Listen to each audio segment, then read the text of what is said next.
You've saved $5 million for retirement. You're ready to retire and you're wondering how to start living off your investments. Today I'm going to walk you through how you can get the most out of your $5 million in retirement savings by not just focusing on your investments, but also using your Social Security and your tax planning decisions to get more income and pay less taxes in retirement. You might not have exactly $5 million, and you might not be exactly 62 years old. What's most important is the process to take when you retire and deciding if you want someone to guide you through this part of your life, where you're facing these big decisions that can make you or cost you hundreds of thousands of dollars over your lifetime. The 3 steps you need to take in order to help you get the most out of your retirement are: number 1, your longevity estimate. Your life expectancy is the biggest risk to your retirement. It's the number 1 input to your retirement. What you plan for on your life expectancy will help you decide when should you retire, when should you take Social Security, and how long your retirement and your tax planning decisions are going to affect you. The next thing to look at is your Social Security. Making a strong choice with your Social Security one time will help you get the most out of your income, not just this month, but over your lifetime. And even though you've got $5 million saved, your Social Security decision could bring you millions of dollars, and getting the most out of that really helps out the rest of your investments. The third piece of it is your tax planning. What are the choices you do every single year on when you take money out of your accounts? Which accounts do you take money from? Do you do any Roth conversions? These tax planning decisions can greatly affect how much money you get out of your retirement, a lot of times by hopefully lowering your taxes over your lifetime. So I've got Dave and Sue here who have $5 million. They're 62 years old. We're going to start looking at their retirement planning. And you'll notice that I've got their life expectancy at 86 and 92. Let's see how they came up with that. When you're taking a look at your retirement planning, the first place to go is a place like longevityillustrator.org to figure out what is your own personalized longevity estimate. A lot of times you're thinking of your life expectancy as in, this is how far my parents or grandparents lived. This is what all the men in the family lived to. Think of your aunts and uncles, your parents and grandparents though. You've got 25 or even 50 years of extra medical advances on what's going on in the world of health that will help you live longer than they did. They were born before you, so you've got some extra advances there. Also with life expectancy, when you're reading in the newspaper that 78 is the average life expectancy, that's accounting for what does a newborn baby today likely to live to over their lifetime. You're not a newborn baby. You weren't born yesterday. You're 62 years old. You've beat those odds. And there's some odds that if you're born today, you don't make it to 62. So now that you've made it to 62, you've got to look at your new odds, which is why you've got to go and get your own personalized longevity estimate. So we're here at longevityillustrator.org. Go ahead and plug in your ages and your gender. Are you a smoker or not? And your general health situation. Are you average health, above average, or below health? So we've got Dave and Sue in here. Plug them in, and we want to take a look at their average life expectancy, which is one part of the equation when you're making your choices about what your life might look like in retirement. That's usually, though, where everyone ends. They take a look at the averages, right? The average means half the people die beforehand, half the people die afterwards. And when you're looking at actuaries, they're not going to give you a specific age. They're going to give you a length of time. So remember, Dave here is 62.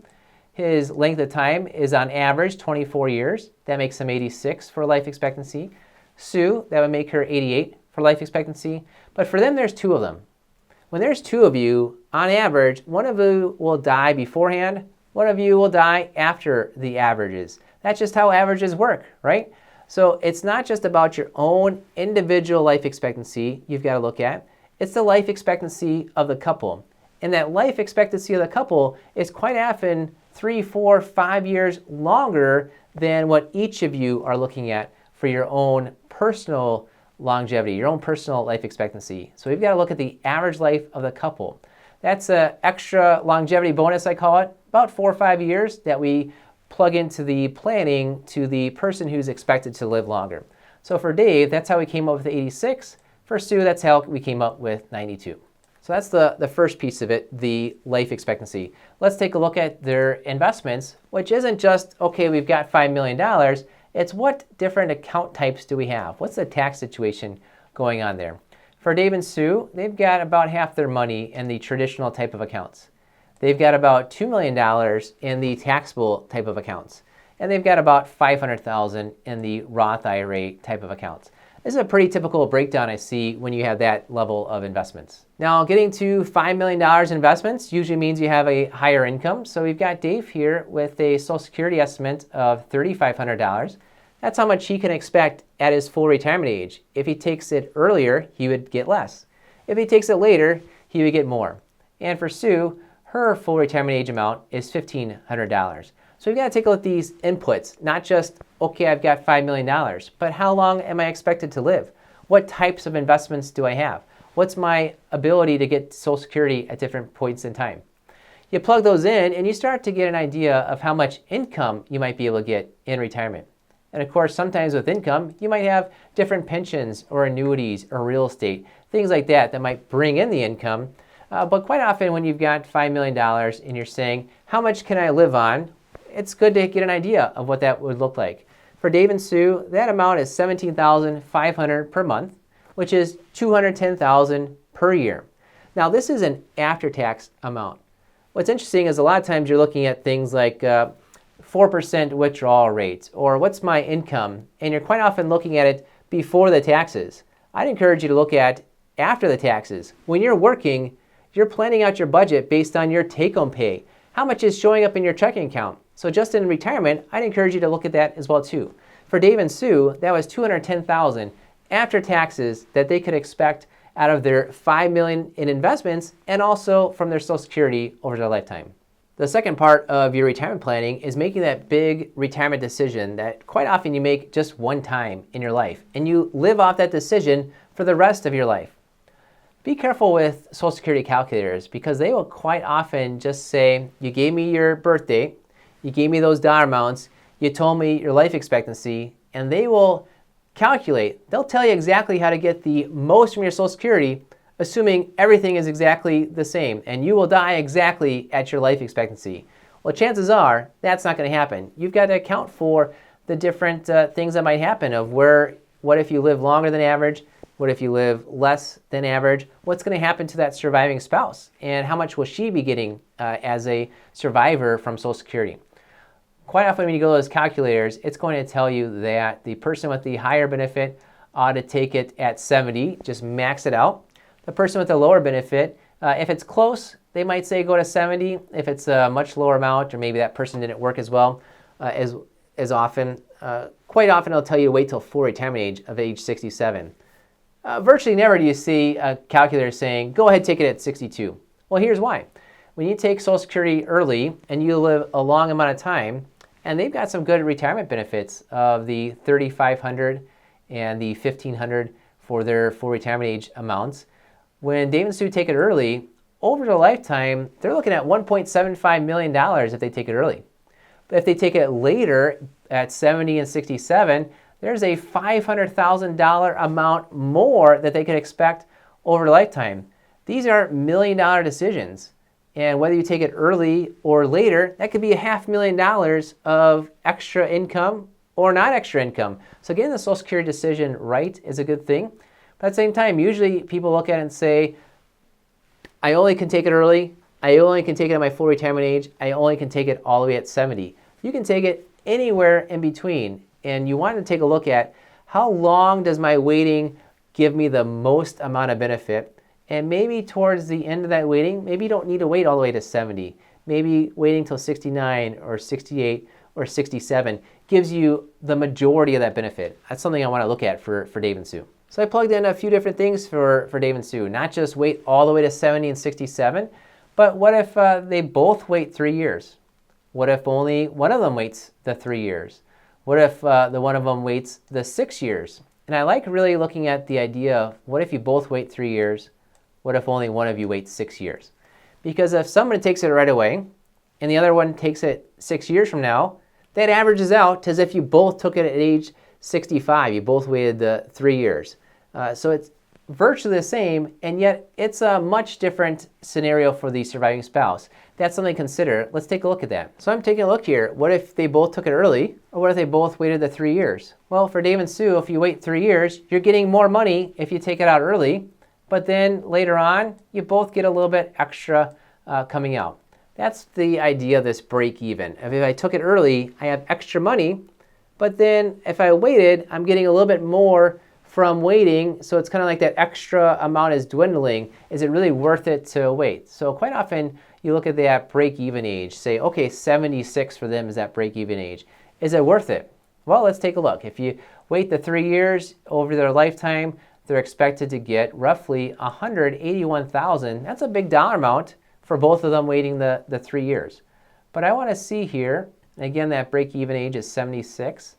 Let's just see, well, what if instead of both of you waiting till age 65, what if only one of you waits till age 68? The other one takes it right away.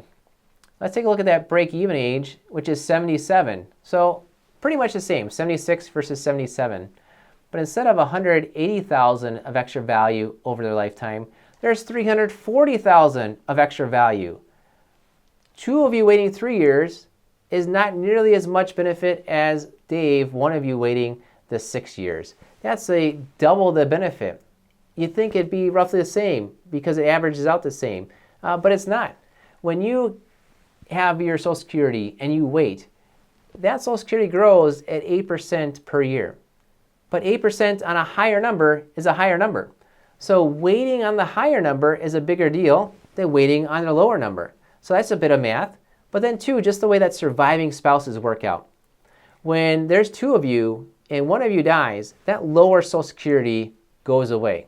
So it's the higher Social Security that sticks around longer and stays with that surviving spouse. That matters a lot. So if this couple, if Dave and Sue wait till 65, that surviving spouse would get $4,700. But if only Dave, only one of them waits till 68, that's $6,200. That's almost $1,500 extra per month that the surviving spouse, most likely the widow, gets over her lifetime. When you're taking a look at your Social Security decision, and remember we said it's about $500,000 extra from 62 all the way to 70 and 67. You're getting $340,000. Look at Dave and Sue getting most of that benefit just by having one of them wait instead of having two of them wait. And the one person did not have to wait all the way to 70. They only had to wait till 67. Now that only incorporates the Social Security part of it. It's not just your Social Security, but it's also your tax planning and what's going on with your investments. Because if you wait on your Social Security, you've got to rely more on your investments up front. So let's take a look for them. How does it work when you incorporate that Social Security, investments, and tax planning together? So here's a summary of all the different strategies they looked at for Dave and Sue. And we'll highlight some of that in just a second. But I'm just going to look that decision on, does Dave wait till 68 and Sue takes it right away at 62? Or do they go with the computer suggestion of 70 for Dave, 67 for Sue? How much does that really help them? Now remember, you started with $5 million and you've already got a big Social Security amount coming in. And the projection of that $5 million when they took Social Security a little bit earlier is that it'll slowly grow over time to $6.6 million. Now if they waited fully to 70 and 67 like the calculator suggested to, they get not quite to $6.7 million. You add this up, it's $94,000 difference. Now, you've got to decide, I'll tell you what they decided, is when you've got $5 million and waiting an additional 2 years and 5 years, 7 years total of extra waiting on Social Security, when it only gives you $90,000 extra, it gives you 1.5% extra to your ending balance. Is that worth it to you or not? For them, they said that wasn't worth it for them when they incorporated it all together. They're going to take age 68 and age 62 for their Social Security.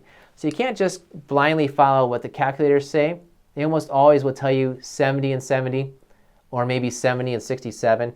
Take a look to see how can I get the most benefit, majority of that benefit of waiting without maybe having to wait all the way. So we looked at Dave and Sue's life expectancy. That helped us plug in for their Social Security. What's the best way to take Social Security, which is the second step. Now the third step is to take a look at the tax planning. And when you're planning out your taxes, It's not talking about this year versus next year, or how do I get last year's tax refund as big as possible. It's looking at your entire lifetime of your tax projections and saying, how do I lower that entire amount? When you take a look at maybe 30 years of tax projections, that's a lot of math to do. So thankfully we've got computers to help us out with that. We're going to take a look at what's going on when maybe you take money from your brokerage account first, or your traditional account first, or maybe your Roth account. Maybe you're taking money from your traditional account and you're converting it to the Roth while you're living off of your brokerage account and your savings account. There's a lot of different options that are out there, and those options are based on are you on Social Security, not on Social Security? Have you hit required minimum distribution age, or you haven't hit required minimum distribution age? Or when there's two of you in the couple, as time goes on, the first person will pass away, and that surviving spouse is left as a single taxpayer. There's a lot of options, and planning it out will help you find, here's some years when likely the taxes are going to be lower. That's when you want to pay taxes, when your tax rate is lower. Here's some years when your taxes are likely to be higher. That's when you want to find ways to not pay taxes at the highest rate. So going through here and seeing all the different options, it ran through thousands and thousands of options, but it's going to show us maybe the top 100 or so options in there, and it's really going to give us the direction, right? If I'm looking at the number 10 option, and I'm including all the income you've got from Social Security and your investments over time, what's left over? This is a $15 million decision. It's not just your $5 million you have right now, but what does it grow to? And what's the Social Security coming in? What's the income and investments that you got kicked off of there over time?